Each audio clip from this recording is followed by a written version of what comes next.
Jamal, we'll start here first. I'll let Corey, you get a question ready here, and then Chris, you can follow up here. But Jamal, we've talked to you before about your time at Ohio State a couple years ago when we had you on, and my affinity for Coach Tress is I love that man. He is still my favorite coach of all time. Probably will always be. When was the last time you got a chance to talk to him, and what has he helped you with personally beyond football? Yeah, great question, E. So last time I got a chance to connect with Coach Tress was at the swearing in of him as the lieutenant governor for our great state. And that was an incredible time. Just, I mean, there was probably at least 100 of his former players between OSU and Youngstown State that had attended the event. Him and Miss Ellen had a private ceremony beforehand for the players, so it was just a great time to reconnect with him, with old teammates.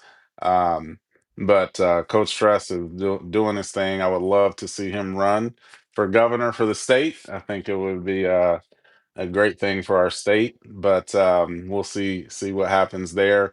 But Coach Tress helped me. He's one of the most influential men that have crossed paths in my life. For me, he was the first person that taught me about the value of personal growth, not just the value of being a great football player, but the value of becoming the type of man that you want to show up in the world, and how when you become that person, it bleeds over into every area of your life, whether it is football or whether it is being a parent or whether it is being an employee or whether it is being an entrepreneur. The first thing you need to do and the most thing that you need to work the hardest on is you yourself. And then when you become the person who you desire to be, everything else in your life will be beneficial, will be better.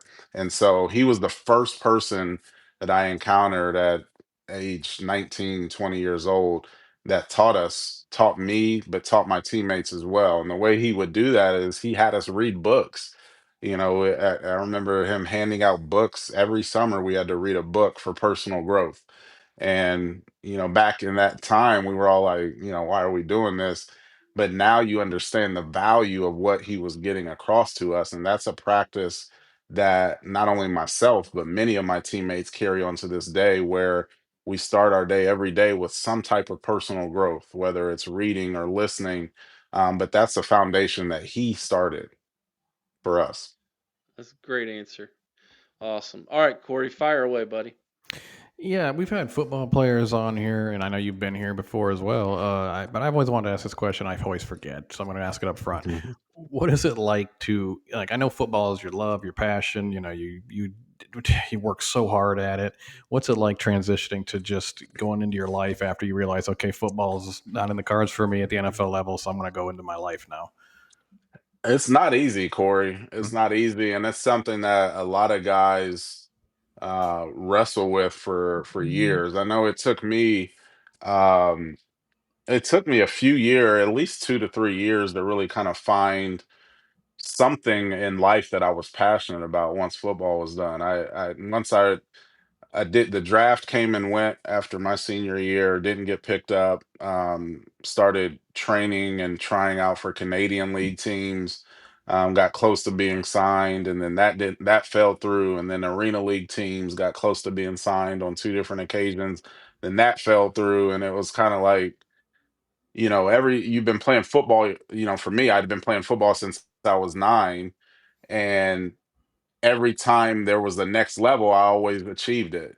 So little league football, then I got into junior high, achieved that, then got into high school, achieved that, got varsity in high school, achieved that, Ohio State, achieved that. So you just naturally think, okay, the next level's NFL. I've been Mhm. achieving the next level. And then when that next level never comes, after you've been achieving the next level for so long, it really is a rude awakening. And it's like, okay, as much as you try to not put your identity into being a football player, you really have those questions in your head, like, who am I now? I'm not a football player anymore.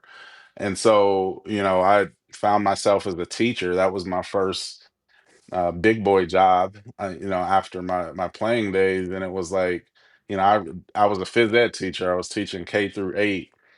And I remember vividly like rolling out kickballs. And I'm like, man, what the heck am I doing right now? Like, I went from running out in front of 100,000 people and signing autographs, and everybody wants to know, take pictures with you and all this stuff, to now I am rolling out kickballs and yelling at kids to get back in line. Um, so, and it was tough. It was mentally tough, but thankfully, again, those principles that Coach Tress taught us about continuing to work harder on you than anything else you do, that was something that I continue to do. And because of that, I found my way into different opportunities with business that really lit that fire and that passion in me again, around, something outside of football that I could get excited about every day. But those only came about because I continued to grow me. That's awesome. That's a great answer. I Yeah, good appreciate that. answer. All Yeah. right, Chris, I saw you giggle with the get back in line statement. Yeah, I've used that more than You once. school teacher, you. I've used that one more than once. So, Jamal, what's a memorable maybe moment, locker room moment, or practice moment that's stuck with you through the years? Ooh, there's so many of them, Chris. I mean, there's the comedy. The locker room is such a comedic event day in, day out. And you have guys that are the comedians of the team. For us, my time, it was C Grant. C Grant was probably he's probably one of the most funniest individuals um ever. Like, he's just that stand-up comedian level funny. So you think about, there's certain songs that I hear now, and I'll think it'll trigger a memory of C Grant saying something just totally crazy and hilarious. So you miss those type of moments. So those memorable comedic moments, I call it. But then, one of the memories that I'll never forget is just our time in Arizona, my junior year when we won the national championship. I remember getting off the plane for that bowl game, and we had at least 3 to 4 thousand OSU fans waiting for us to get off the plane there, and just that whole week of bowl practice, and culminating in one of the biggest victories in OSU football history, and then staying up all night back at our hotel with alumni and boosters and some fans, and it was just an incredible, incredible moment for sure. All right, so I have a little plan here, Chris, Corey, Jamal. We're going to do this. Jamal, you're going to pick the best question tonight from this moment on from the chat, and whichever question you like the most, and that person is going to receive this. It's got Jamal's autograph up here on it. Okay, we got Alan DeGraffenreid and Mike Wargo on this little mini helmet here. So we will send this out. Okay, to whoever Jamal thinks offered the best question tonight for you guys. So here we go. Let's start with the super chat. Bobby Mack with a $2 super chat. Jamal, who is your Mount Rushmore of wide receivers? Ooh, Mount Rushmore. Um, oh, okay. I always butcher this. Don't judge me, fellas. I went to public schools. Mount Rushmore is 3 or 4. Four. Four. Or Okay. All right. I don't know why I always want to limit it to 3. All right, 4. So my top 4, I gotta put. So my guy is Terry Glenn. Terry Glenn, for me, I'm a Columbus City kid. I grew up watching Terry Glenn at Brookhaven, and so I followed his journey. I studied Terry Glenn, like I patterned my whole game after Terry Glenn. He was the reason why I dressed in my uniform the way I did, why I wore a visor. So Terry Glenn for me is my number one receiver, and had one of the most incredible seasons in OSU football history in 1995. So I got to put TG up there. I would also put Chris Carter up there for sure. Um, and then, man, so many good ones. It's tough. I gotta put my guy Michael Jenkins up there. I gotta put Jang up there. Michael was, so obviously I played with Michael, but Michael, big play wide receiver, big play after big play. There's a couple times in that national championship year without Jang's big play, that's what we call him, Jang. Without his big play ability, we don't make it. Obviously, the Purdue game, but you think about that fourth down and overtime in the national championship game, that big comeback catch that Mike had. So I've got to put Jang up there as my third, and then for four, oof, I guess I'm a mm, four. I'm gonna go with Jeremiah Smith. I'm gonna go with Jeremiah Smith. I know he's only done it for 1 year, but the thing that impresses me about Jeremiah Smith is not only did he have an extraordinary year in his first season, a true freshman, but he came in as the number one recruited player in the country. So not oftentimes do you get the combination of somebody coming in with that hype and then living up to the hype and maybe even surpassing it a little bit his true freshman year in college football. So I would have to put Jeremiah Smith as four. Excellent. Biggie Pods with a $5 holler. I know who this is. No, it is not me. Although it is, but it isn't. It's Ryan Day's championship beard with the question here. It's a multiverse. Yeah. Yeah, shouting out $1 million holla to thank Jamal for coming on the show. What is your favorite era of Ohio State football? Oh, no doubt, early 2000s, the Yeah, it's Coach the one Tress you era. played in, right? Yeah, that's an easy question. Yeah, the transition from Coach Coops, I was there for Coach Coops last year, so I saw the transition. What Coach Tress did in transforming the program and taking it to um, the national powerhouse level of actually getting it done on the national stage, it set the course for what Ohio State football is today. So, by far, the early 2000s golden era. Okay. Let me see here. Next question. I don't understand this one. Maybe you can help. You guys can help interpret this for me. Jar of Happiness. Hey Jamal, how can I learn more about YDC? I don't know what YDC is. Oh, Uh. okay. So that's my business. That's my LLC. Oh, So okay. YDC is my my LLC that I do my business ventures under.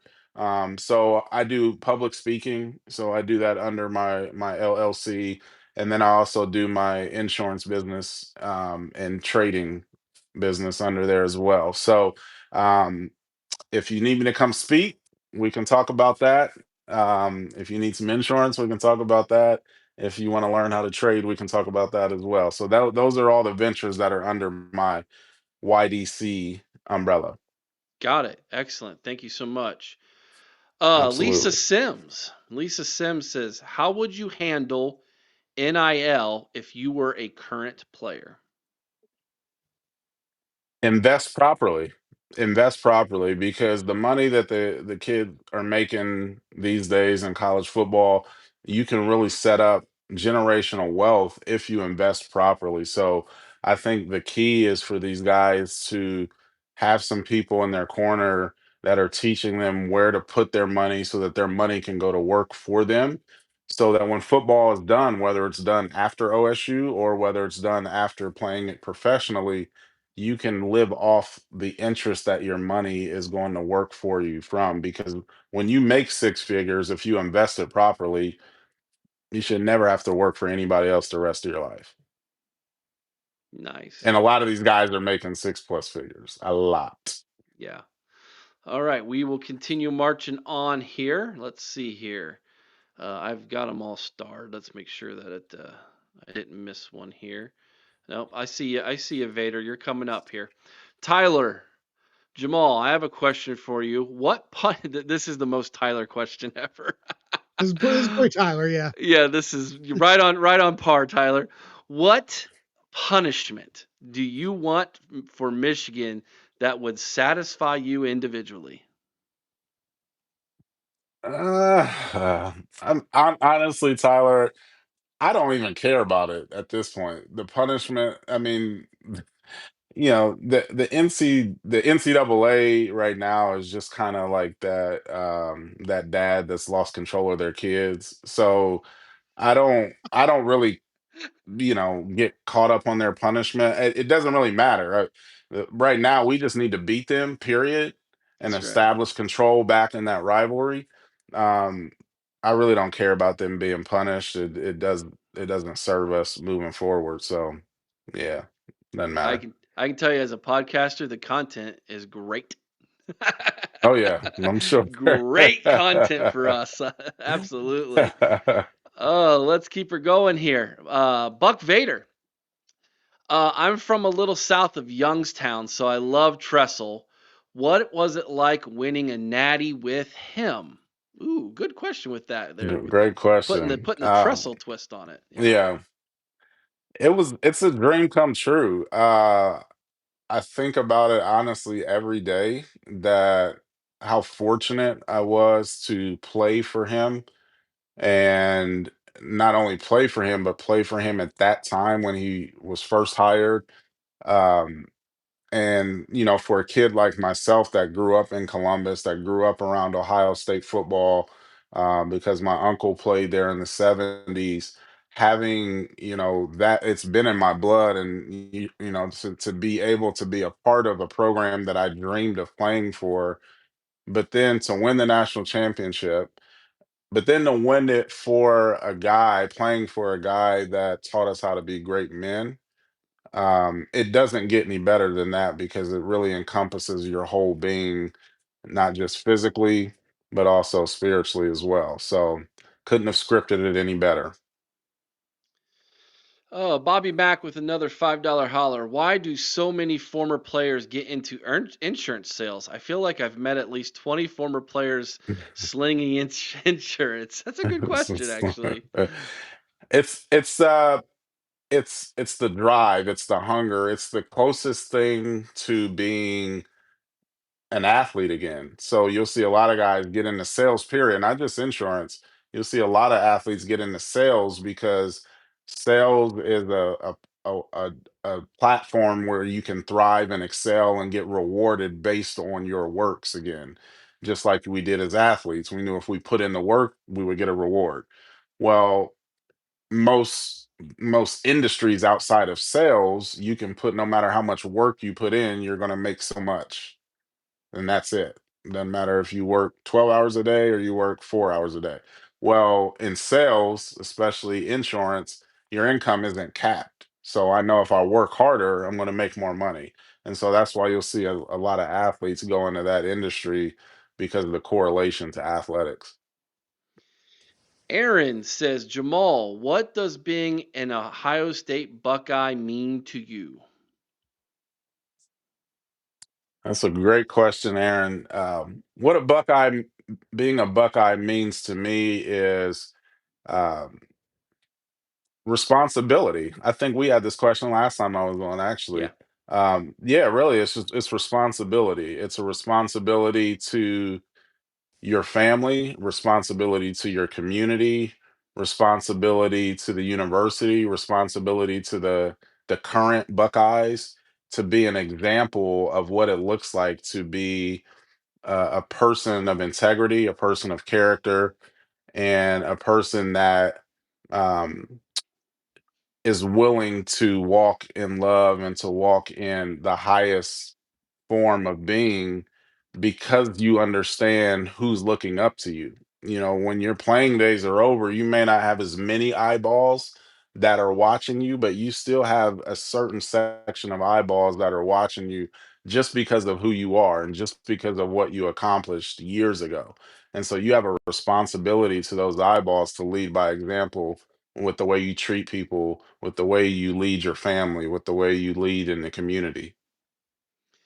Corey, you got another one on the mind here? I got a million of them if you want. Go for it, brother. Just keep your Jamal. Just be here all night. Get a camp out.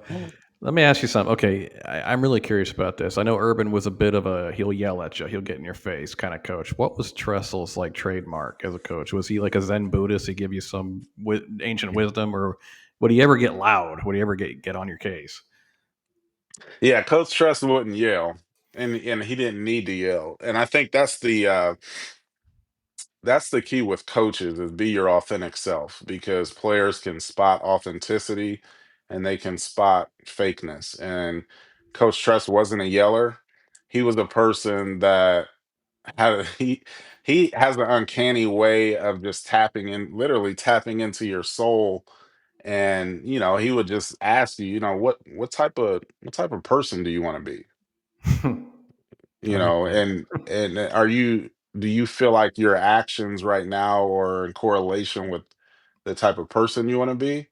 And so he would just put literally, Mhm. that type of laser focus in on your soul, and it would literally wake you up like, okay, I need to get my stuff together and get in line here if this is what I want to do and who I want to be. And so that was his way. He would tap into the spirit of you to get you to perform on the outside. And also, that was a great answer. I appreciate that. I also want to add that Terry Glenn made me a Buckeye fan. So, Yeah, yeah, there you go. I love me some Terry Glenn for sure. Yeah, man. All right, here's one from Roy, and then Chris, you can get the next one. Roy says, you mentioned that Tressel made you read books. One book you guys read was Expanding Your Horizon. My Hmm. question is, what lesson did you take from that book? No, you're gonna take me back, Roy. Shoot, Roy, that was over 20 years ago, man. I'm gonna be honest. Um, that book really taught us the value of your team, playing for your family, and that book really brought us together. For me, it opened my eyes that these were more than my teammates. We were a family. And so that's what it was about, like expanding our horizons to understand, don't just look at your teammate as your teammate, but that's your brother, because you're always going to do more for your family than you would just a teammate. And so that was a way that Coach Tress used that book to help us really look at each other like family. Chris, your question next, and Steely, your question will be after Chris's. All right, Jamal, looking back, is there anything that you would have done differently Mm, during your college football career? absolutely, Chris. That's a great question. I would have believed much bigger, much faster. I think one of the things I look back at my career now, one of the things that limited me was just my own self belief. Like I had enough. It's crazy too because my story of how I got to Ohio State is really one of belief that blows most people's minds. I won't share it now because we'll be here till like 10 o'clock. But when I got onto the team, when I made the team. Um, there was another level of belief in myself that I could have went to that I didn't. And that's probably my biggest regret is I didn't believe big enough faster. Hmm, Gotcha. interesting. We'll have to dissect that sometime. That's an Yeah. interesting answer. Yeah. Steely Matt, who's your best friend from the teammates you played with? Best friend from my teammates. I would say from my actual teammate. Now I would say my best friend, one of my best friends in life is Jimmy Bell, who played in the early '90s. Um, well, Jimmy was there for like 8 years. He was there from like, and I swear, I think Jimmy was there from like '92 to '90 through '98 because he got redshirted. had a medical red shirt. Like he had all the shirts. So Jimmy's probably my best friend in life. But then I also from my era, guys that I played with, um, I've got several close friends that I still talk to on a daily basis. Jaja Riley, who ended up transferring to UNLV. Jaja and I talk almost every day. Maurice Hall. We're doing some business stuff with his film work that he's doing out in Hollywood. So yeah, several guys from my era, from my team that we talk on a regular basis. We were a really, really close knit team, which is what made us have the success that we had. All right, Corey, back to you, brother. Oh, back to me. Okay, I got a hot take for you. Who would win, 2002 or 2024? Ooh.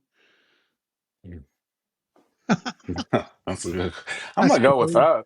I'm gonna go with us. All I'm right, gonna all go right. with us. And I'm gonna say because of our defense, I think our defense was next level. Um, and so I would definitely I would go with us.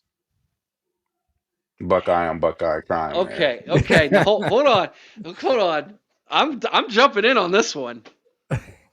More impressive, you guys breaking the U or 2024's college football playoff run? Oh, good one. Oh, breaking the U. He did. There was Because then no that would make sense. hesitation. You gotta look at this because how many had they won in a row? 21 or so, yeah. Yeah, and 20 23 years later, have they done anything since? No. I mean, we literally ended the they've been irrelevant for the last 23 years, and we ended their 20 plus game win streak. So for And me, that hands down. Jamal, Yeah. didn't that Miami team actually have like 28 guys drafted as well? They had It was 28. some We absurd had number. we had we had over 20 in that game as Yeah. well. Yeah, that game was littered with draft picks.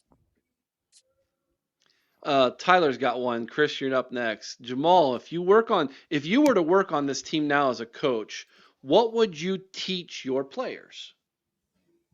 Work harder on yourself than you do your craft. Yep. Work harder on becoming the man you want to be in life than you do your craft. Because if you become the person you want to be, the craft will take care of itself. Chris. All right, Jamal. Gonna get you going here. Who was the best defender you ever personally went up against, whether it was in a game or in practice? Yeah, I would say Derek Ross. He was a good one. Yeah. Derek Ross. D. Ross was incredible. Now there was some tough Nate Clements, Chris Gamble I throw in there too. Very just long, athletic, could turn and run. I mean, but Derek Ross was just another level. Yeah. All right, let's go back to the national championship game. At what point did you think to yourself, but did you actually stop and think to yourself, we're going to win this thing? When we got that fourth down in overtime, what was it, Okay. fourth and 15? Um, yeah, when we got that fourth down in overtime, that's when it sunk in that I think we're gonna do this tonight. Yeah, I love it. God, I'm getting yeah. goosebumps, guys. I wasn't even there. Makes you want to rewatch it, doesn't it, Eric? It does. You know how many times I've Right. watched that? I've watched that game more than any other game in my life. I have watched that Yeah. game. Yeah. Yeah. Off-season watch party. I'm gonna We be should. honest with you guys. Like the coolest part about I'd say that and just my whole experience for me, what really gets me going and gets me pumped is that I get to set that example for my son. Like just seeing my son loves the game of football. He's 9 years old. Um, and so I count my blessings every day that I get to be a real life example for him that it's possible. because that's what my uncle was for me. Like I said, he played for Ohio State in the '70s, and so I grew up watching his film and wanting to be like him. So I grew up knowing that okay, it is possible to do this, and so to be able to now provide that and offer that to my son, that makes everything, all the experiences worth it for me. Corey. I do want to ask you a question, but I also love the Archie moment before the national title game where everybody's talking about Miami's speed. And he goes, I don't think you realize how fast the Buckeyes are. And I love that comment to a Yeah, commentator. What yeah. was your favorite memory from that year? Outside of the obvious, like Yeah, I winning mean, it, yeah, I mean, yeah. I would say, hmm, probably, the summer camp, Mm-hmm. the because we knew coming off of that, the way we lost to South Carolina in the Outback Bowl, um, the winter workouts that next couple months were on a whole nother level, and then that summer camp was extremely competitive and hard, but that just the bonding that really took place that summer, um you know it was on another level than it had been the previous summer. And so I think about that now, like that was a really special summer. We didn't know it. I mean, obviously we had aspirations of winning it all, winning the Big Ten first, beating Michigan, and then winning it all. But we didn't know for a fact that that was going to happen. But we all knew the way we were coming together in that summer was something special. So that whole summer camp was probably my next greatest memory for that year. Buck Vader asked, what do you think is better and worse about college football than when you played? I would say what's worse is there's no guardrails at all. It feels like now we had too many guardrails, but now there's like zero guardrails. So I would say that's worse. I mean, transfer portal, you got guys leaving before their bowl game and stuff like there needs to be a windows of when guys can leave. They need to get some reins on that. So that's what's worse. What's better is the NIL. I think that's long overdue. And so the fact that guys can actually profit off of revenue that they're responsible for generating is definitely a win, definitely deserved.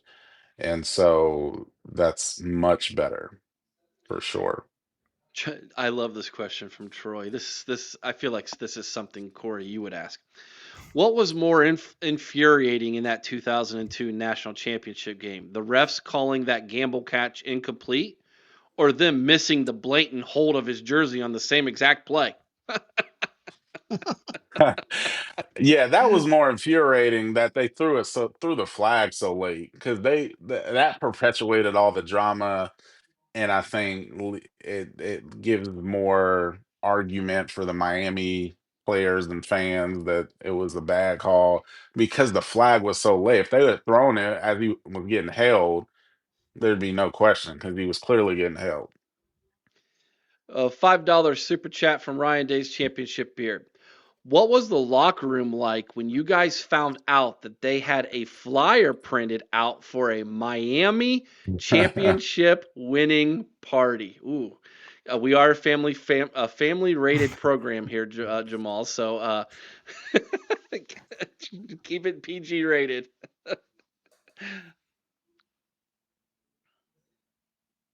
Oh, did we lose him? Uh oh. Oh, I hope not. Oh, Oh, dang. oh man, what a Let's great give catch. him a minute. Let's give him a Yeah, minute. we'll give him a minute to come back He's on. dodging the question. Did No, I'm you kidding. see Aaron's question just above that one as Yeah, well? I know. That's the one I thought it's gonna be. Ooh, that could be a show by itself. Oh yeah, we might have to explore that one, We Chris. could That's a argue the snot out of that one all night. yeah. Let's. I'm gonna write that one down. We might come up with that one on our own here. So, Aaron's question was Maurice or Jeremiah. All right, All right, Jamal, there we All got right, you you go. back Sorry there. welcome. All about that, right, guys. no problem. What was the locker room like when you guys found out that they had a flyer printed out for a Miami championship winning party? Oh, it lit a fire in us. Like, I mean, we were already motivated, but that just took it to another level because we saw the arrogance and the cockiness, like smack dab in our face at that point. And, we had a couple teammates from Florida that got the flyers, brought them back, and yeah, we that zeroed us in at a whole nother level after we saw those flyers. That was the ultimate smack in the face. All right, here's one from Aaron for you. Whose freshman year was more special, Maurice Claret or Jeremiah Smith? Hmm. Mm. That's a tough question. I'm gonna and I may be biased, but I'm gonna go with Reese on this one. I think I think without Jeremiah Smith, they still win the national championship this year. As great as he was, I think they still win the national championship. Without Maurice, we don't win it. Mm. So I think So that's the difference. that being said, follow-up question. What was going through the locker room when he was wanting to go back to Columbus for the funeral for his high school friend and the whole tick for tat that the athletic department was having with him about that? Yeah, it was definitely there was some awkwardness there for all of us as teammates, because of the back and forth. Um, but the great thing about Maurice is he's a dialed in individual, period. Even to this day, he's dialed in with his endeavors, with his life. And once he's dialed in, he doesn't waver. He's one of the most focused individuals I've ever met. And so even as all of that was going on, when it was time to put on the pads and practice, he was dialed in like nothing else was going on. And so when we as much as was going on in the media, when we would go to practice, he was the same old Reese. And so that gave us confidence that okay, he's gonna be ready to play come game time. So that was all we needed to see. One from Tyler, and then Corey and Chris, get ready for your last questions this evening. Tyler says, "How did you celebrate the Buckeyes winning this national championship?" So, how did you celebrate this most recent national championship? Oh, I was just with family and a few friends, so we were watching it and just had a couple beverages and some good food and enjoyed it. Nothing too crazy. Corey. I want to know, like, how long did it take you to know that Maurice was special? Because I got to be, I'm in Florida. I've been born and raised in Florida, but I've been a Buckeye fan down here forever. Internet was kind of not as powerful it is now. Back then, I heard rumors that this guy was really good. But I had no insider knowledge. How long did you guys know? Like, okay, this dude's different. Fall camp. Hmm. Yeah, that camp because in the spring he came and enrolled early, but he couldn't participate fully because he was battling an injury. So he could do some stuff in the spring, but he wasn't full go. So we didn't get to really get the full scope of how incredible of a player he was in the spring. But that fall camp when he was full go, he was just a beast, right from the jump and leapfrogged all the other backs in that camp because of his he could do it all. He could block, he could catch out of the backfield. He had an uncanny vision, and then he had the speed to take it the distance. And so we knew in that camp that he was the real deal. Yeah, I'll tell you, I knew a little before that. In the late '90s, early 2000s, I had the fortune of living in Warren. Oh, Got to okay. see him play under Warren G. Harding. Oh, he Yeah, was a So, legend, wasn't he? oh, amazing, Yeah. yeah. absolutely amazing. Hmm. So, all right, I gotta ask. Just tell us something that most fans do not realize about what it takes or what it means to be a Buckeye, as far as Hmm. playing for the Buckeyes. Just something we're never gonna know because we aren't there. Hmm. Um, Good question, Chris. I would say most fans don't realize the full-time commitment that it is. They see Saturdays, they know about the spring ball, they know about, summer camp, but most folks don't understand, the 6 a.m. workouts from January up until spring ball starts, or, you know, having to in the summer before you start camp, you're running gassers for times every day out in the 90-degree heat. Um, so, and it's a full year. I mean, there's probably 2 weeks in the year where you have no football activities. So most fans don't understand that. And so when I hear people complain about the NIL, when you know how much work these guys put in, and this is whether you're Jeremiah Smith or you're the last guy on the roster. If you're on the team, you're all putting in the same work, and that work you're putting in is generating billions of dollars for an entity. It's only right that you at least are able to have the opportunity to profit off of some of that, right? Right. Because you're putting in work, like I said, every week, every day, not every day, but at least 4 days a week, um, for every week in the year, except for maybe 2 weeks. So most fans don't understand the work that goes into the product you see on Saturdays. Gotcha. One final question, Ryan Day's championship beard. Do you like the BCS or the playoff system better? Playoff system by far. Yeah, I think this system, this format where you have more than 4 teams, it allows the champion to really be the champion. They have to earn Yeah, it. So yeah. this is a great format. All right, Jamal, we need you to pick a winner. What was your favorite question? I'm gonna go Mount Rushmore. That first one came out the gates fire, and I gotta go Mount Rushmore wide receivers. Oh, there we go. All right. Let's see who it was here. I don't even Bobby Mack, remember. wasn't it? Was it Bobby? It was Bobby. Yeah, Bobby Mack, buddy.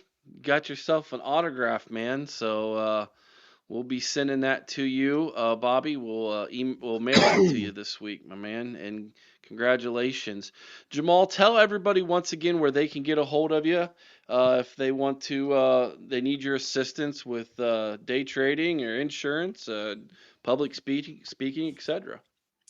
Yeah, any of the social media platforms, JLukeYDC, X, Facebook, and Instagram. Let's connect. I look forward to meeting and hearing from all of you. All right, guys.